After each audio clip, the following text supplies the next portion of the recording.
Et là en fait j'ouvre mon sac. Je peux pas payer. Pas de porte-monnaie. Hello. Ça fait très longtemps que j'ai pas filmé. Veuillez me pardonner vraiment, je suis vraiment désolée. Ça fait plus d'un mois maintenant que je suis au Japon et j'ai fait qu'une seule vidéo.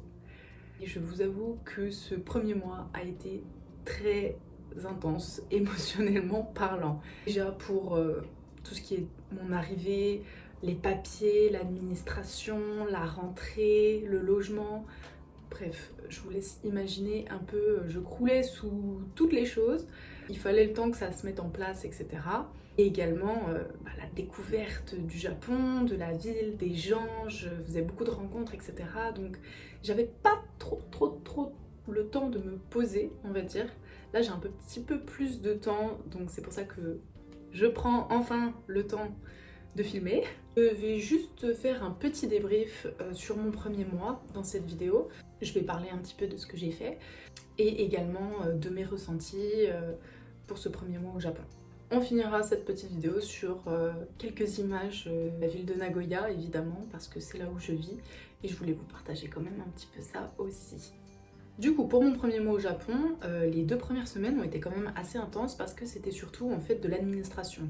Enregistrement en mairie, enregistrement à la poste, ouverture d'un compte bancaire. Et encore, ça a été un petit peu compliqué pour moi parce que, oui, je l'ai fait, j'ai perdu mon porte-monnaie 2 semaines après mon arrivée.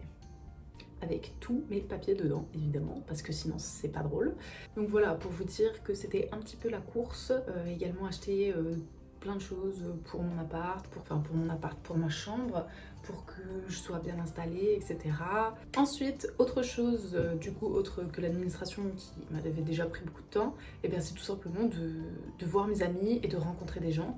J'ai revu des Japonais que j'avais rencontré en France il y a de ça à peu près déjà l'année dernière, mais aussi d'il y a 2-3 ans. Du coup, je les ai revus, ça m'a fait super plaisir, c'était vraiment génial. Et en plus de ça, j'ai également fait des rencontres, déjà par leur biais à eux, et en plus à la faculté, parce que j'ai pris les cours depuis le 3 octobre maintenant.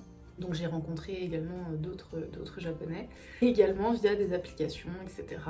Que des japonais que j'ai rencontrés dans la vraie vie. C'était très enrichissant en tout cas.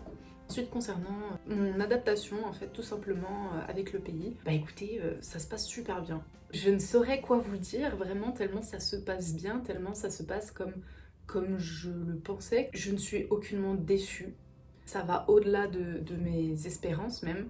Je partais avec avec l'enthousiasme, etc. de réaliser mon rêve, mais d'un côté j'avais cette petite crainte de est-ce que ça va vraiment me plaire? Est-ce que ça va pas un peu me déranger? Est-ce que je vais me sentir seule? Pas du tout. Après, encore une fois, je le dis avec des pincettes, ça fait qu'un mois que je suis là. Je suis encore dans l'enthousiasme de la chose. Mais je me sens vraiment super bien, je me sens pas du tout seule. Non seulement parce que, bon, déjà, je vis dans une share house, donc je suis en contact avec des gens tout le temps, tous les jours. En plus de ça, dans ma share house, il y a des colocataires qui sont vraiment géniaux, dont un en particulier avec qui je m'entends super bien. Alors, il est français, ça fait du bien quand même d'avoir quelqu'un, des fois, avec qui on peut exprimer les mêmes choses, les mêmes ressentis sur ce qui nous arrive. Mais sinon, même à côté de ça, avec le contact avec les Japonais, écoutez, avec moi en tout cas, de mon expérience, pour le moment, ça se passe très bien. Alors oui, les Japonais, ce sont des gens qui sont très occupés, que ce soit ceux qui travaillent ou ceux qui sont encore à l'université, ils sont tout le temps occupés. Et souvent quand ils sont à l'université, en plus, ils ont un petit boulot à côté. Un jour, vous avez l'intention de venir au Japon et d'avoir des amis japonais, prenez en compte déjà, de 1, que déjà avant vous, ils ont une vie, ils ont des amis, ils ont leur famille, etc. Ils ont des choses à faire. Il faut vraiment vous dire que vous n'allez pas les voir tous les jours. Et il faut vous y prendre en avance. Parce que des fois, ça peut être 2 semaines, 3 semaines, voire 1 mois en avance pour pouvoir rien que manger ensemble. Ça dépend les gens, encore une fois, ça dépend les caractères aussi des personnes, etc. Mais prenez bien ça en compte quand même. Moi ça va, j'ai réussi à me faire quand même pas mal d'amis. Alors pourra pas parler d'amis peut-être hyper proches, etc. Mais j'ai des potes avec qui vraiment on rigole bien, ça se passe bien. De différents milieux aussi, donc il y en a qui travaillent, il y en a qui sont à l'université, il y en a que je connais de France, il y en a que je connais par des applis, il y en a que je connais par l'université, enfin vraiment c'est plein de milieux différents et c'est une bonne chose aussi de diversifier ses rencontres, je pense. En tout cas, moi, c'est quelque chose que j'aime beaucoup et que je faisais déjà quand j'étais en France.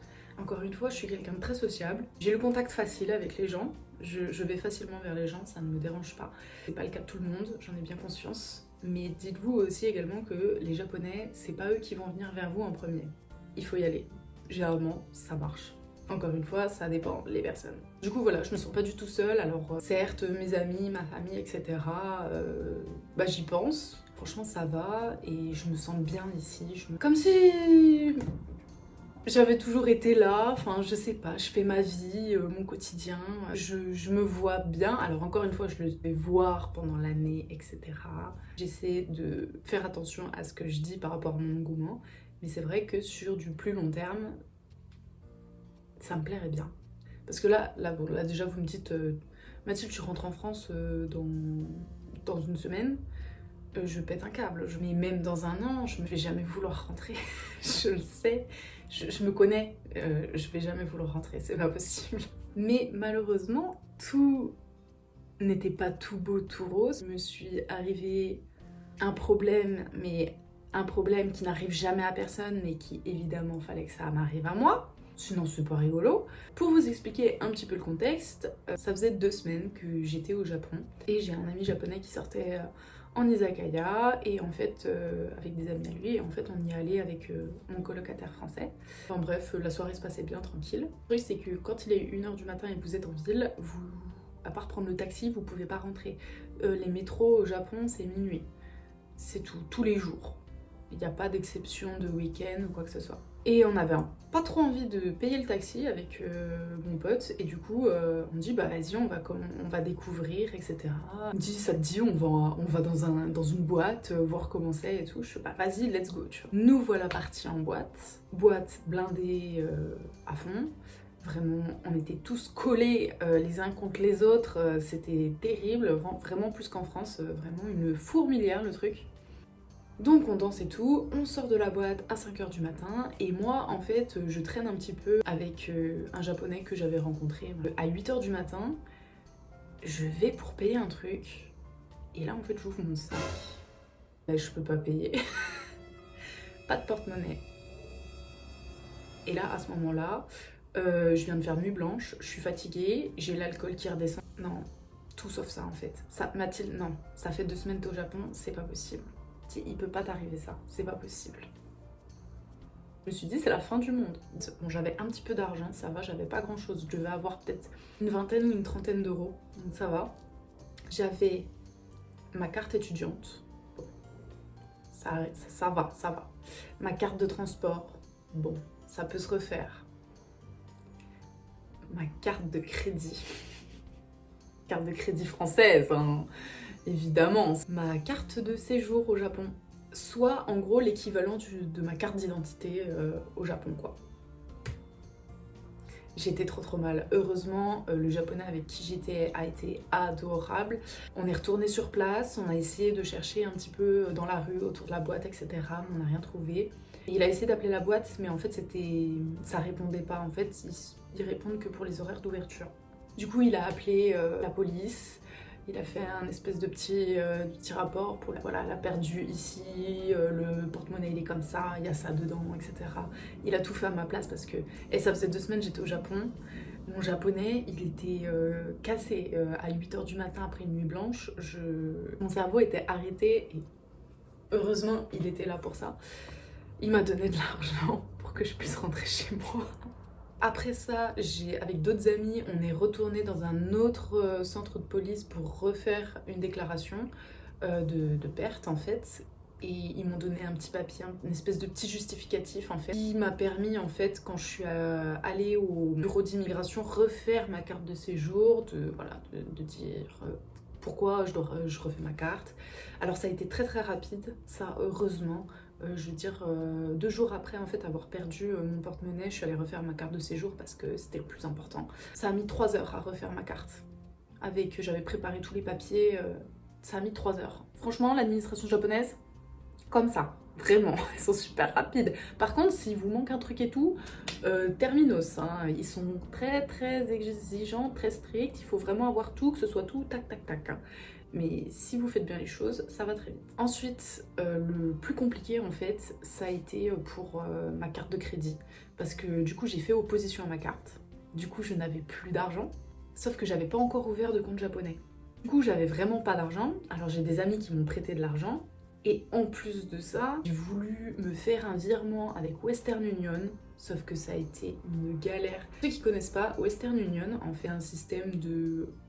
Depuis mon compte bancaire en France par exemple, je m'envoie de l'argent en liquide au Japon. Sauf que en allant dans l'agence Western Union au Japon, il faut faire très attention parce que en fait les réglementations ne sont pas les mêmes dans tous les pays. En France, ils me disaient vous avez juste besoin de votre passeport et du numéro de transaction. Sauf que quand je suis arrivée au Japon, ils m'ont regardé, ils m'ont dit ah non, il vous faut aussi ce papier là. J'avais pas ce papier là, j'étais en mode c'est quoi ça même? En fait, c'était un papier que j'allais recevoir, mais au moins dans 2-3 semaines chez moi. Plus, ils m'ont saoulée avec mes prénoms. J'ai 3 prénoms. Et en fait, sur le truc de Western Union, il n'y en avait que 2 d'écrits. Parce que c'était écrit facultatif et qu'on m'avait demandé que mon 2e prénom, pas mon 13e. Donc j'avais pas mis le 3e. Et bah du coup, elle voulait pas. Elle était en mode, bah non, parce que sur votre carte, il y a 3 prénoms et là, il y en a 2. Ça, c'est le côté négatif du Japon. Tout doit être à sa place, carré, nickel, tout doit correspondre en fait. Et là j'étais en mode non mais Mathilde, il y en a pas 36 000 au Japon. Genre comment ça vous me saouler?